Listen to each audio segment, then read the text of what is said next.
Y esa tumba está vacía, ¿por qué?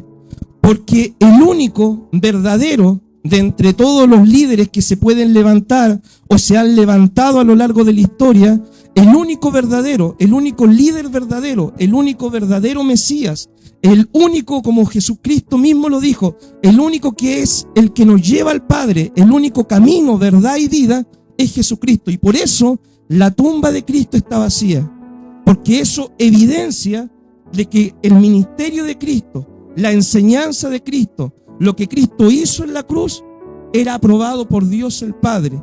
Y eso es una evidencia que nos confirma de que el mensaje cristiano es el mensaje verdadero, y eso es lo que nos diferencia a nosotros los cristianos de cualquiera de las otras religiones que hay en el mundo, hinduismo, ¿cierto? Los musulmanes y otras religiones que pueden existir, sectas que se levantan. Eso es lo que nos diferencia, porque si nosotros creemos en Jesucristo, ¿cierto? Y creemos de que Cristo resucitó de los muertos y ponemos nuestra fe en Cristo Jesús, tenemos salvación y vida eterna. La gente del mundo dice, hay muchos caminos que a usted le conducen a Roma, ¿cierto? Tratando de decir, hay muchos caminos que le conducen a la salvación. Y no, el camino del cristiano es exclusivo.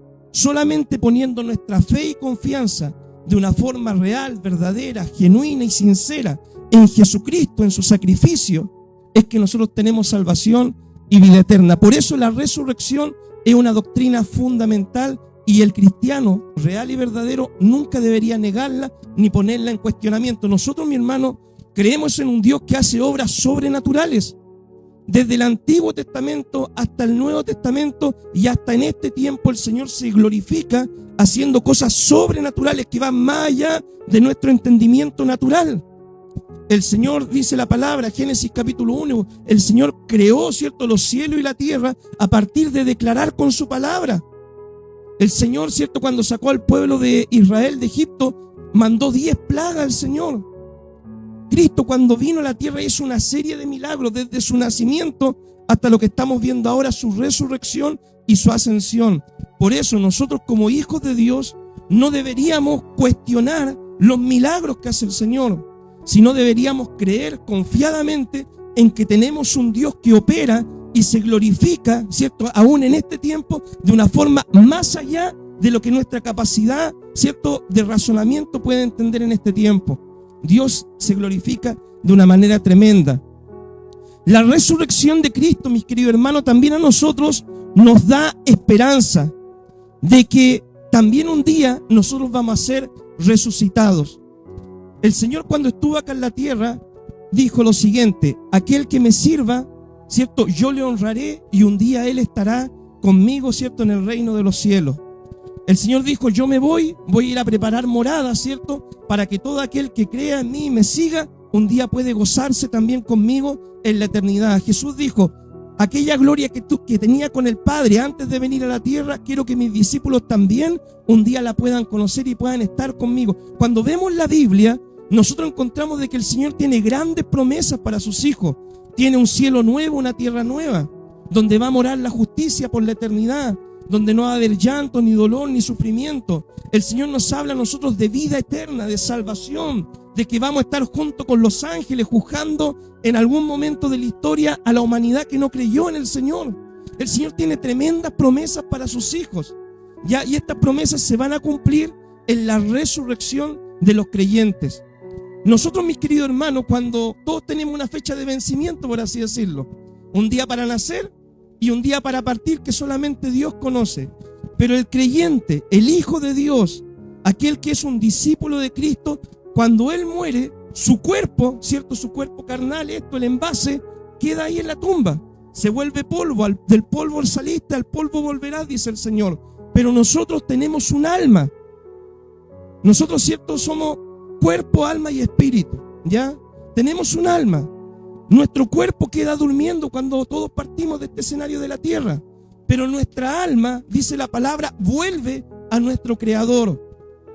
Y nosotros, ¿cierto?, al momento de partir de este escenario de la tierra, nuestro cuerpo va a quedar durmiendo, nosotros nos vamos a ir a encontrar con el Señor, y ahí vamos a esperar el día de la resurrección, que ese día, ¿cierto?, va a ocurrir cuando Cristo venga, ¿cierto?, con sus santos, con sus ángeles también, a instalar su reino milenial acá en la tierra, a instalar el reino eterno. Entonces, mis queridos hermanos, nosotros, dice la palabra, que nuestro cuerpo va a ser unido a nuestra alma y vamos a tener un cuerpo glorificado. Y nuestro cuerpo va a ser semejante al cuerpo que tenía Jesucristo. Imagínense, hermanos, son tremendas promesas. Promesas, pero geniales, grandiosas, maravillosas.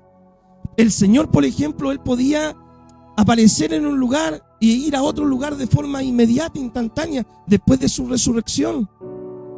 Vamos a tener un cuerpo semejante al que tienen los ángeles, un cuerpo espiritual.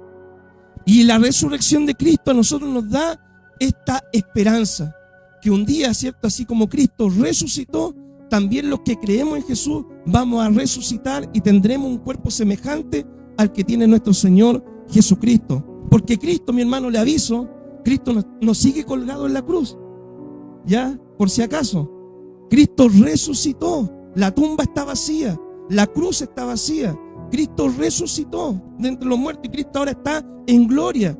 Cuando usted ve, por ejemplo, el libro de Apocalipsis y Cristo se presenta ante el apóstol Juan, lo que vio Juan, ¿cierto?, fue al Cristo glorificado, un Cristo pero lleno de poder, de autoridad, que cuando da una palabra, dice de que Juan cayó como desplomado a sus pies, ¿ya? Y que vio al Señor con su cabello, ¿cierto?, glorificado, sus ojos como de fuego, como una espada en su boca, vio la gloria del Señor. Así está Cristo hoy en la actualidad, ¿ya?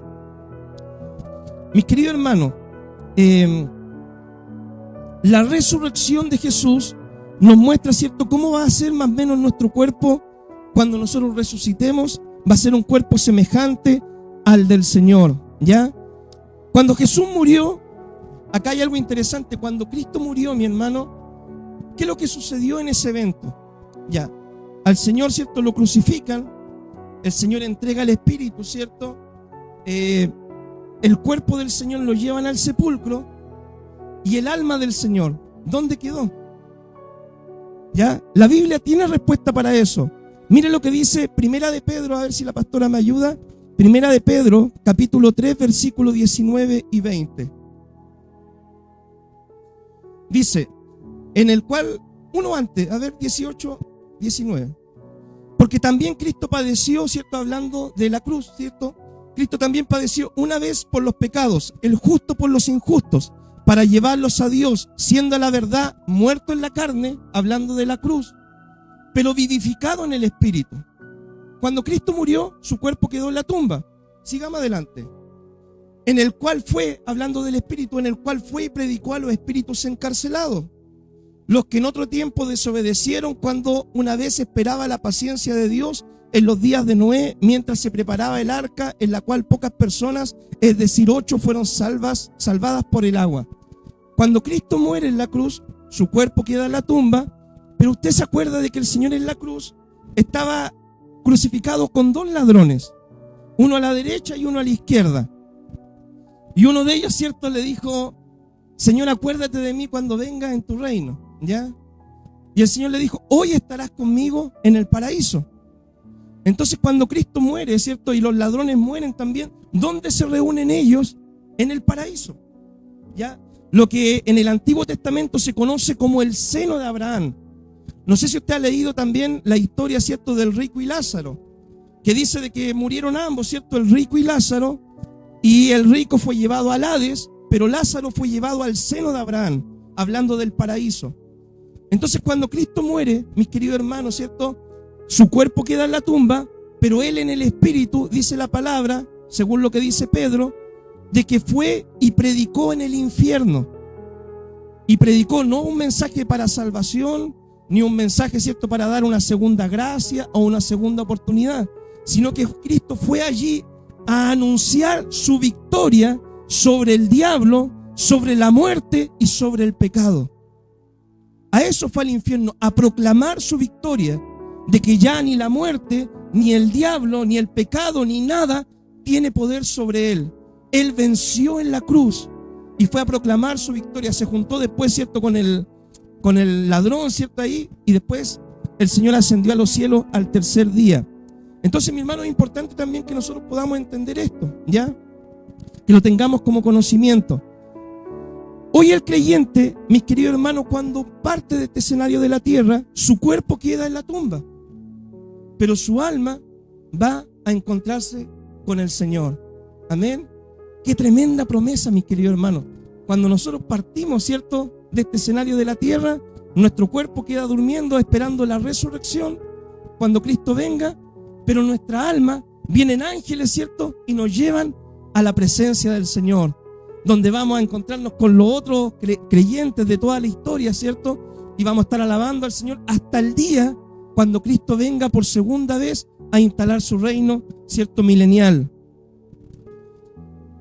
Algo interesante, mi hermano, acá en la resurrección del Señor, cuando Cristo, ¿cierto?, resucita, dice que resucita pasado el día de reposo, el primer día de la semana.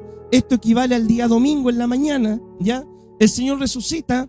¿Y quiénes son las primeras personas o los primeros testigos que vean a ver al Señor resucitar? Las mujeres, ¿cierto? Las mujeres van, ¿cierto?, a la tumba. Bueno, las mujeres siempre se ha caracterizado por ser las más fieles, ¿ya? Las mujeres fieles, ¿cierto?, de la Biblia fueron ahí a la tumba a ver al Señor. Bueno, no sé si decirlo o no. No sé si decirlo, mejor no lo digamos, ¿ya? Pero las mujeres fueron ahí a la tumba, ¿cierto?, porque eran fieles al Señor. Amén. Así que ahí fueron, ¿cierto? Y vieron, ¿vieron qué vieron? Que un ángel llegó allí, ¿cierto? Removió la piedra, una piedra que tenían que mover varias personas, ¿ya? Pero el ángel, por un milagro, mueve la piedra. Los guardias que estaban ahí quedaron temblando, quedaron como muertos, ¿cierto? Dice la palabra, y el Señor después se le aparece y le dice: salve, muy favorecida, ¿cierto? Y he resucitado. Y una actitud curiosa que tienen las mujeres es que dice que lo adoraron. Es interesante esto, mi hermano. ¿Por qué? Porque algunas personas, ¿cierto?, ponen en duda muchas veces la deidad de Jesús. Imagínense, teniendo a un Cristo que nació de forma sobrenatural, un Cristo que caminó sobre las aguas, un Cristo que hizo milagros de todo tipo sobre los demonios, los enfermos, sobre la naturaleza, que resucitó y que nadie más ha podido hacer. Aún hoy en día hay personas de algunos movimientos heréticos, ¿cierto?, que dicen: no, que Jesús era un simple ser humano común y corriente como tú o como yo, solamente que era el escogido. Imagínense qué herejía más grande. Eso es la palabra herejía, una desviación de la fe. Acá vemos de que las mujeres van donde Jesús y lo adoran, se postran ante Él y lo adoran. Y nosotros entendemos por la palabra del Señor que el único digno de adoración, ¿quién es? Es el Señor, es Dios. Y acá Jesús recibe la adoración. Cuando vemos en otros capítulos de la palabra, cuando muchas veces personas han tratado de adorar a un hombre o han tratado de adorar a un ángel, ellos como siervos de Dios le dicen: no lo hagas porque yo soy un hombre o soy un siervo igual que tú, adora a Dios. Pero Cristo resucitado recibe la adoración porque Él es Dios, y eso nosotros debemos tenerlo claro también dentro de nuestro entendimiento de la persona del Señor.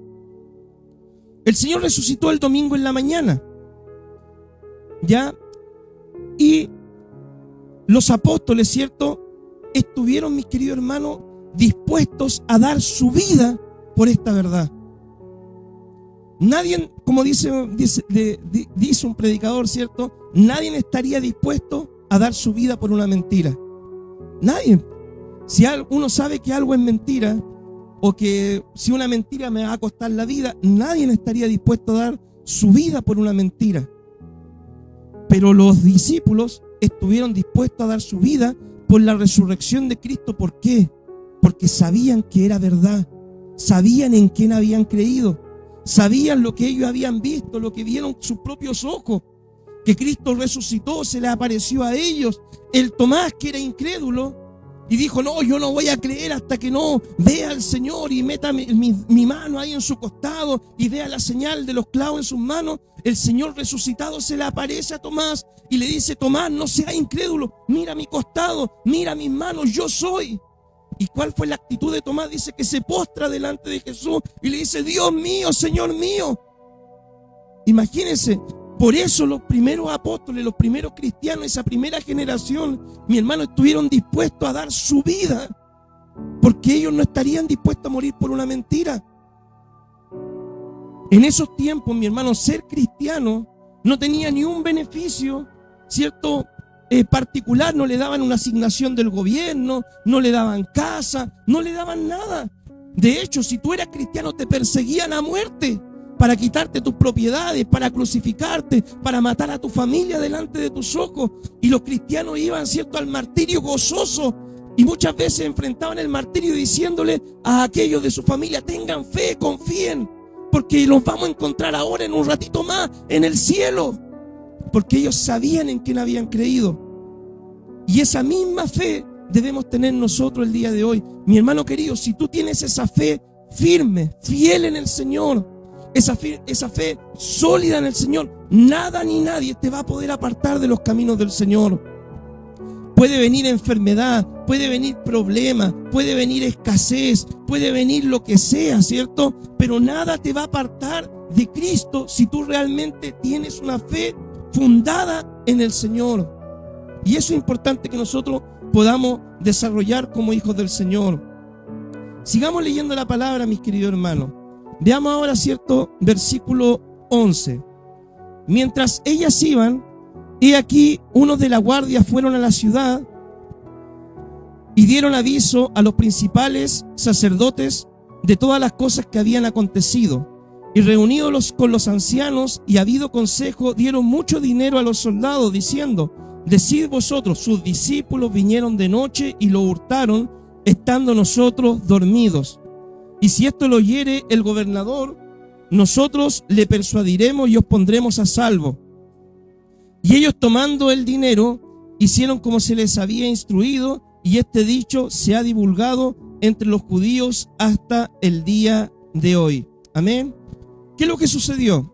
Cristo resucitó, las mujeres lo vieron, los guardias que estaban cuidando la tumba quedaron como muertos, quedaron paralizados a ver el suceso, y después fueron a informar ya a los sacerdotes del milagro que había ocurrido. Pero para tratar de ocultar el milagro, para tratar, ¿cierto?, de desprestigiar el milagro, tratar de desacreditar el milagro, dijeron: digan ustedes de que se quedaron dormidos, ¿cierto? Y vinieron los discípulos de noche y se lo llevaron al cuerpo del Señor. Así vamos a esparcir este rumor, esta mentira, para que la gente no crea, ¿cierto?, que Cristo ha resucitado. ¿Ya? Los líderes judíos habían pedido asegurar la tumba hasta el tercer día, porque quizá ellos también pensaban: bueno, pueden venir sus discípulos y robar el cuerpo. Pero nosotros sabemos de que los discípulos no hicieron eso. De hecho, los discípulos estaban atemorizados y estaban escondidos, ya por miedo a que quizás se levantara ahora una persecución en contra de los seguidores de Cristo. El grupo de guardias no era un grupo, ¿cierto?, de uno o dos guardias. Tiene que haber sido una cuadrilla, un grupo de varios guardias. Y miren, un guardia se puede quedar dormido, uno o dos, pero que se quede dormida la cuadrilla completa es como difícil, ¿ya? Porque por lo general, ¿cierto?, si es que uno trabaja en un turno de guardia y trabaja con más colegas, uno puede decir: yo voy a descansar 1 horita, 2 horitas, ustedes queden vigilando. Entonces, mi querido hermano, los guardias no se habían quedado dormidos, vieron el milagro, pero este rumor, ¿cierto?, lo hicieron correr para desprestigiar, ¿cierto?, el milagro de la resurrección. La Biblia dice que cuando se ejecutó la resurrección, cuando ocurrió este milagro, la tierra tembló y ellos quedaron paralizados como muertos de miedo, ¿ya? Y la roca se abrió por sí sola. Eso ocurrió, ¿cierto?, en la resurrección. Los guardias luego relataron lo que vieron, pero los líderes religiosos, ¿qué es lo que quisieron hacer? Persistir en su rebeldía, persistir en su porfía, persistir en negar, ¿cierto?, de que el Señor había resucitado, tratando de ensuciar, ¿cierto?, por así decirlo, el milagro de la resurrección. Y mis queridos hermanos, hoy en día hay mucha gente que trata de desprestigiar el Evangelio. Hoy en día hay mucha gente, ¿cierto?, que levanta rumores en contra del Evangelio, que habla en contra del Señor, del Evangelio, de la iglesia, levantando falsos rumores, falsas acusaciones, tratando de desprestigiar, ¿cierto?, lo que es la persona de Cristo y lo que Cristo vino a hacer, que es salvar nuestra vida. ¿Ya? Rumores como cuáles nosotros vemos en estos días que se han levantado, como de que de repente encontraron el evangelio perdido de Judas Iscariote. No sé quién vio la noticia hace tiempo atrás. Y Judas poco menos fue el héroe que permitió que el plan del Señor se llevara a cabo. Falsos rumores, porque la Biblia dice de que Judas fue traidor, era ladrón y que él traicionó al Señor. Y Cristo mismo dice, a tal hombre mejor no hubiera nacido. Falsos rumores como hace años atrás, ¿cierto? Se levantó una película que se llamaba, no sé si alguno la vio, El Código de Da Vinci, ¿cierto? Donde hablaban de que Jesús tenía un romance con María, de que había una descendencia de Jesús, el evangelio de María Magdalena y cuántos falsos rumores la gente levanta. Que Jesús, ¿cierto?, fue a estudiar teología a la India, ¿ya? Y muchas veces se levantan personas hablando aún hasta en televisión, ¿cierto? El doctor tanto, ¿cierto? El profesor tanto, y hablando sobre falsos rumores, y que la gente que no lee la Biblia, ¿cierto?, se los cree muchas veces. Es que el hombre estudió teología, es que el hombre aparece en la televisión, no, es que el hombre sabe harto, ¿ya? Entonces muchas veces la gente se queda con estos falsos rumores. No, que lo vi en el Discovery Channel. Discovery Channel, hermano, te vende lo que ellos quieren venderte solamente. No, que lo vi en History, y ¿cuánto que se llama History Channel, Graphic, no sé? Falsos rumores, mi hermano querido, ¿ya? Pero el evangelio tiene un fundamento que es la palabra. Falsos rumores también, como un día un joven en Estados Unidos tratando de buscar al Señor fue a los montes y se encontró unas planchas de oro que con la ayuda del ángel Moroni pudo traducir, y le dijeron de que Jesús había aparecido en América. Falsos rumores. Cuidado, mi hermano, nuestra fe está fundamentada en la palabra, no en los falsos rumores, ¿ya? Y uno debe también estar apercibido de esto. Lo importante, mi hermano, es que uno tenga sus convicciones claras, ¿ya?, en el Señor, y no ser movido, como dice la palabra, por vientos de doctrina o falsa enseñanza. Siempre van a surgir con el tiempo falsa enseñanza, falsos rumores, siempre van a surgir, ¿cierto?, cosas que van a tratar de desprestigiar la fe, de atacar la fe cristiana, de desacreditar a Cristo, desacreditar la iglesia, la tarea de la iglesia y cuántas cosas. Pero si usted fundamenta su fe en lo que la Biblia dice, la palabra de Dios dice, usted va a poder, ¿cierto?, luchar contra viento y marea, y Dios siempre lo va a sacar en victoria, ¿ya? Veamos ahora la última parte de Mateo 28:16. Pero los 11 discípulos se fueron a Galilea, al monte donde Jesús les había ordenado, y cuando le vieron, le adoraron, pero algunos dudaban. Y Jesús se acercó y le habló diciendo: toda potestad me es dada en el cielo y en la tierra. Por tanto, id y haced discípulos a todas las naciones, bautizándolos en el nombre del Padre, y del Hijo, y del Espíritu Santo, enseñándoles que guarden todas las cosas que les he mandado. Y he aquí, yo estoy con vosotros todos los días, hasta el fin del mundo. Amén. Amén, ¿cierto? Este párrafo de la palabra, ¿cierto?, se conoce como la Gran Comisión. La Gran Comisión, o la gran tarea que Dios nos dejó a nosotros, ¿cierto?, antes de ascender a los cielos, ¿ya? Cristo resucitó, entregó esta comisión a sus discípulos, y dice que después Él ascendió a los cielos. Y, ¿cierto?, y dice la palabra, así como los primeros cristianos le vieron ir, así también Él un día volverá, ¿ya? Entonces, antes de partir a los cielos para sentarse a la diestra de Dios el Padre, dice que le entregó esta tarea a los discípulos, la tarea de ir y predicar el evangelio a toda criatura. Acá dice la palabra de que cuando se aparece algunos dudaban. Claro, está hablando acá haciendo referencia a Tomás, que Tomás tenía esas dudas porque Cristo se había aparecido en varias oportunidades, pero Tomás no lo había visto, y finalmente se le aparece a Tomás, y ahí Tomás terminó de creer, ¿ya? Ver a Cristo resucitado, ahí, ¿cierto?, terminó de creer y se convenció de que era verdad lo que los demás decían. Jesús declaró que toda potestad, mi hermano, les dada en el cielo y en la tierra. Cristo en la cruz venció sobre el pecado, porque Cristo durante su vida fue tentado en todas las cosas, pero dice de que Él no cometió pecado. Cristo en la cruz venció sobre el diablo. El diablo es el tentador, el que lo trataba de hacer caer. Aún estando en la cruz, le decía: baja de la cruz, ¿cierto?, para que crean en ti, y vamos a creer y nos vamos a convencer por medio de los líderes religiosos. Pero Cristo soportó la tentación, venció al diablo. Cristo cuando muere, ¿cierto? Cuando lo crucifican, va a la tumba, pero la muerte no tenía poder sobre él, porque dice la palabra que el poder de la muerte es el pecado. Como Cristo no había pecado, como Cristo, ¿cierto?, no le había hecho caso al enemigo, la muerte no tenía poder sobre él y Cristo resucitó, porque la muerte no lo podía retener. Por eso Cristo resucitó. Entonces Cristo en la cruz venció sobre estos tres enemigos: la muerte, el pecado y Satanás, el diablo. Él dijo de que toda potestad le es dada en el cielo y en la tierra al momento de vencer, pero aún no vemos de que su reino sea establecido, por así decirlo, de una manera plena. Ahora el reino de Dios, ¿en dónde se establece? En los corazones de las personas que aceptan a Cristo como Señor y Salvador de sus vidas. Pero dice la Biblia de que va a venir el día donde Él va a establecer su reino y la eternidad, donde todos nosotros vamos a estar con Él para siempre. Ese día viene, ese día se acerca, ese día no sabemos cuándo va a llegar, pero de que viene, viene, mi hermano, y hay que estar preparado para estar en la eternidad con el Señor. Jesús, ¿cierto? Mientras él dijo que Él iba y volvía, el Señor dijo: encárguense ustedes de predicar el evangelio, ¿cierto?, a toda criatura, a toda persona, en todas las naciones. Si yo les pregunto, ¿qué significa la palabra evangelio? ¿Qué significa la palabra evangelio? Buena noticia. Eso es el evangelio. ¿Y en qué consiste el evangelio? ¿En que Dios te va a dar una casa? ¿En que Dios te va a dar el auto del año? Ah, ya sé. ¿En que este mes llega el bono de fin de año?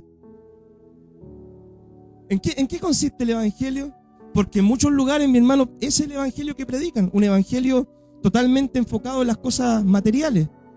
El evangelio consiste en lo siguiente: en que el hombre es pecador, el hombre estaba condenado al infierno, pero Dios en su amor envió a su Hijo Jesucristo para que muriera en una cruz por nuestros pecados. Ahora todo aquel que recibe al Señor en su corazón como su Señor y Salvador y se somete al señorío de Cristo tiene vida eterna, y que el día que tú partas de este escenario de la vida, ahí va a ir a gozar esas mansiones celestiales, a esas calles de oro, ahí va a ir a disfrutar. En esta vida, mi hermano, usted puede que Dios lo bendiga en lo material o que no, mucho. Dio el pan, a todos nos va a dar el pan, el agua, eso es lo que Él prometió y eso es lo que Él cumple. Ya las añadiduras, ¿cierto?, pueden venir, sí o no, en mayor cantidad, menor cantidad, pero el evangelio se enfoca en lo espiritual. Porque el gran problema que tiene el hombre no es que le falta el auto del año, no es que el hombre nació en una familia pobre y tuvo que vivir acá en Centinela, en Nueva Los Lobos, toda su vida.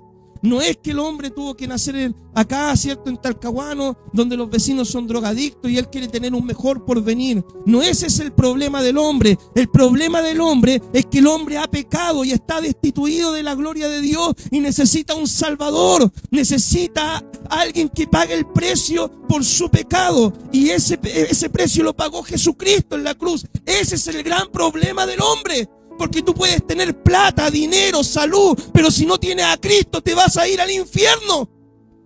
Esa es la verdad. Esa es la verdad, mi hermano. Si tú puedes tener plata, vida, salud, 2, 3 casas, 5 autos, lo que tú quieras tener, pero si no tienes a Jesucristo no tienes nada. Nada, nada, nada. Por eso necesitas el evangelio. Y el evangelio se enfoca en nuestra vida espiritual, en nuestra salvación, en nuestra vida eterna. Mi hermano querido, es necesario que entendamos esto más que nunca en este tiempo. La sociedad hoy en día es una sociedad materialista. Se caracteriza por eso, por querer siempre enfocarse en lo material, en un mejor porvenir, pero descuida en la parte espiritual. Los discípulos, mi hermano, Jesús le dijo: enséñenle todo lo que le he mandado. El evangelio no debemos inventarlo, mi hermano. El evangelio ya está escrito en la palabra. Solamente debemos leerlo, entenderlo y predicarlo como está.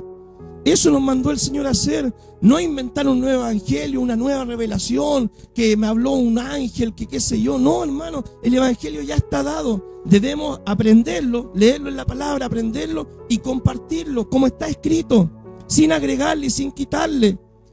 Debemos bautizar a los que creen y reciben la palabra como un símbolo de su compromiso con Cristo y con la iglesia.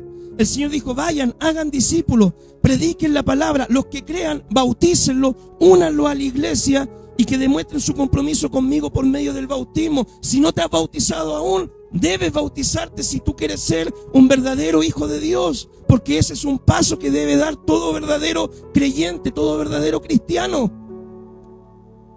Jesús prometió, mi hermano, que si nos manteníamos haciendo esto, predicando la palabra, enseñando su mensaje, bautizando a los creyentes, ¿cierto? Enseñándole que guarden todas las cosas, Él que prometió que Él iba a estar todos los días con nosotros hasta el fin del mundo, es decir, hasta cuando Él viniera. Si la iglesia se enfoca en predicar la sana palabra de Dios, en formar verdaderos discípulos, en enseñar lo que Dios nos manda en la palabra, el Señor prometió su presencia con nosotros todos los días hasta su venida.